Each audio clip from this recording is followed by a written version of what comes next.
Love cooking with fresh herbs but short on space? Don't worry, we've got the perfect solution. Today we're turning a simple wooden pallet into a vertical herb garden that fits right on your patio, deck, or balcony. Start with a standard pallet. Remove every other crossbar, like this, to create space for planting troughs.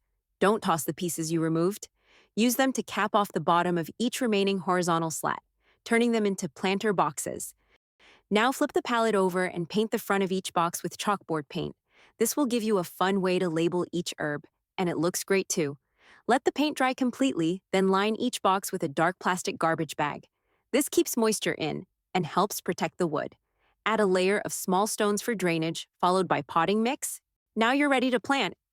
Add your favorite herbs like basil, mint, parsley, or thyme. Then label each one with chalk on the front. It's practical and adds a charming touch. And just like that, you've created a space-saving pallet herb garden that gives you fresh flavor all season long. No yard? No problem. This DIY brings the garden to you, one pallet at a time.